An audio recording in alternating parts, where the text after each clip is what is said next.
E aí, galerinha do Na Trilha da Biologia, tudo bem com vocês? Hoje vamos iniciar um novo plano de ensino tutorado do Estado de Minas Gerais, o PET 5, semana 1, para o terceiro ano do ensino médio, com um assunto muito interessante: teorias evolutivas, evolução. Eu sou o professor Ronald e vem comigo na Trilha da Biologia.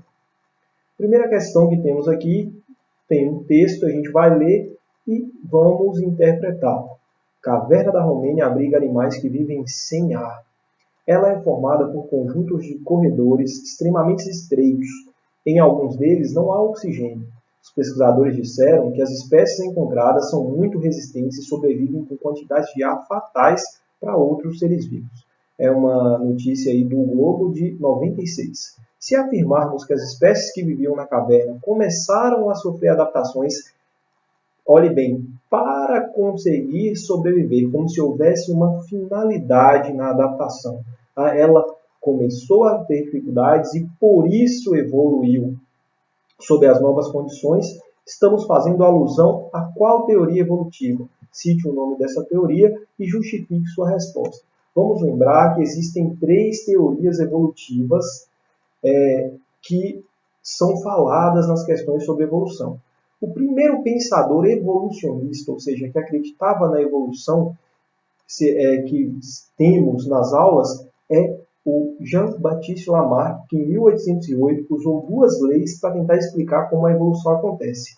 Para Lamarck, a evolução acontece em resposta a uma necessidade do indivíduo que o ambiente impõe.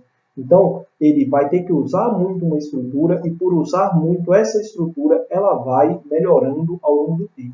Existe aí uma ideia de melhoramento individual com uma finalidade de se chegar a um organismo mais perfeito, mais adaptado. Então, essa é a teoria de Lamarck, a teoria do uso e desuso. Tudo aquilo que uso muito cresce, tudo aquilo que eu não uso, desaparece. E ele fala ainda da lei dos caracteres adquiridos, que tudo aquilo que eu adquiro ao longo da luta pela vida, ao longo da evolução, eu passo para os meus descendentes de uma maneira que ele não sabe explicar ainda muito bem como é.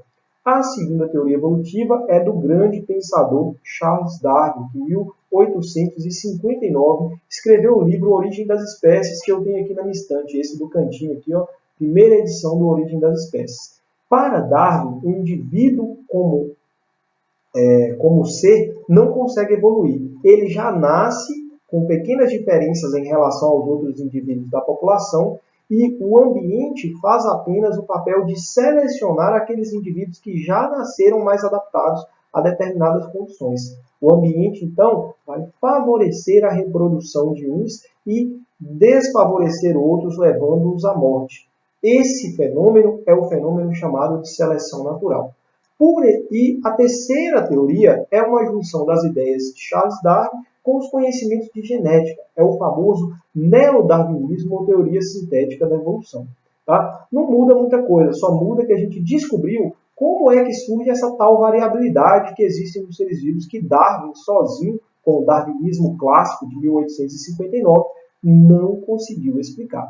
Então, com essa base sobre as teorias evolutivas, a gente pode perceber aqui que esse texto é lamarquista, já que ele fala numa evolução com ideia de melhoramento individual a fim de superar uma dificuldade imposta pelo ambiente. Já quando a gente fala de Darwin, a gente tem a morte do indivíduo menos adaptado e, por um acaso, o indivíduo mais adaptado vai deixar mais descendentes e a próxima geração vai se parecer mais com esse indivíduo e vai estar mais adaptada àquelas condições. Então, por causa dessa ideia de, para conseguir sobreviver às novas condições, o indivíduo melhora, a gente tem aí uma ideia lamarquista. Toda vez que tiver essa ideia de melhor para adaptar para sobreviver, tá? Adaptação individual, a gente tem uma ideia lamarquista.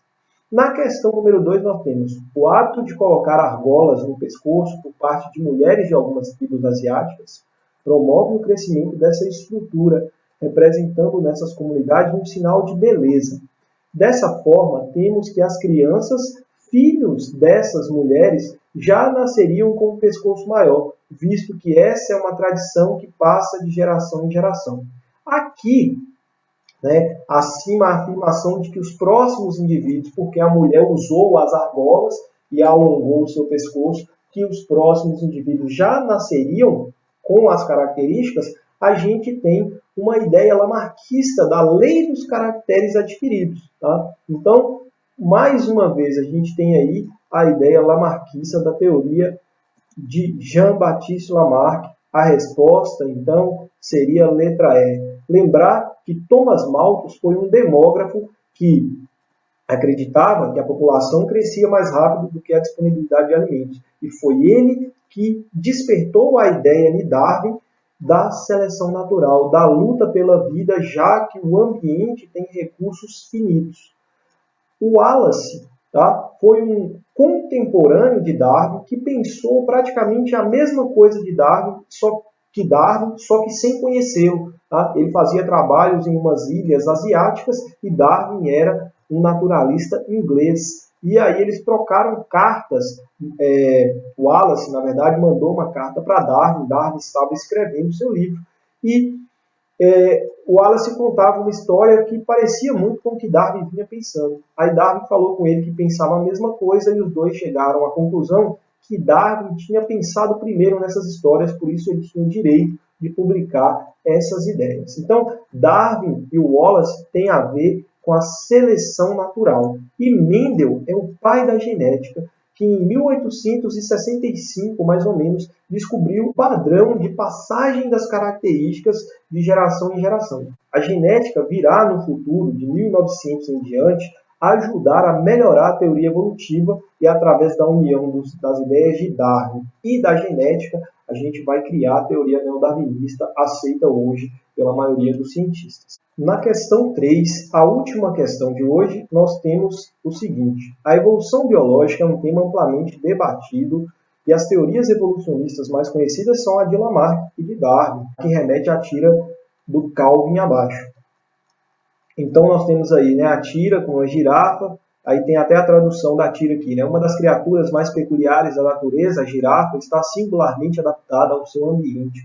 No segundo quadro, está falando que a sua grande altura, né, a sua tremenda altura, lhe permite mastigar os suculentos petiscos mais difíceis de alcançar. E aí o Kelvin, né, teve a ideia de usar pernas de pau para tentar alcançar os biscoitos em cima do armário, fazendo uma alusão aí à grande altura das girafas.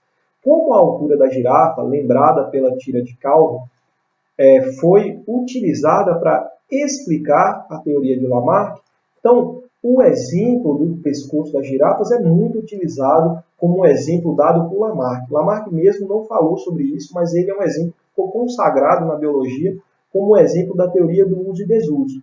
Pela teoria do uso e desuso, as girafas começaram a passar fome na savana africana por causa de uma seca que teve e a única fonte de alimento estava acima das árvores e não mais no capim, embaixo no solo. Por isso, pelo esforço de tentar usar o pescoço para alcançar, o pescoço da girafa, né, foi aumentando gradativamente pela lei do uso e desuso. Então a gente vai colocar mais ou menos isso aqui na nossa resposta final. De acordo com Lamarck, o fato de só existir alimento na copa, né, acima das árvores, é uma dificuldade imposta pelo ambiente que força a girafa a tentar pegar os alimentos esticando seu pescoço. Essas várias tentativas, o uso constante do pescoço, faz com que este se alongue cada vez mais, aludindo aí à lei do uso e desuso. Então seria assim que Lamarck explicaria por que as girafas têm um pescoço longo, né? Claro que, pela lei dos caracteres adquiridos, essa característica adquirida seria passada para os filhotes das girafas e, por isso, as girafas filhotes de hoje já nascem com o pescoço bem mais alongado. Eu espero que vocês tenham gostado da explicação dessa primeira parte sobre teorias evolutivas. Eu vou ficando por aqui. Peço o seu joinha se você gosta do canal, apoie o canal deixando o seu joinha e se inscreva também no canal para receber as próximas semanas desse novo PET, o PET 5. Um obrigado e até a próxima!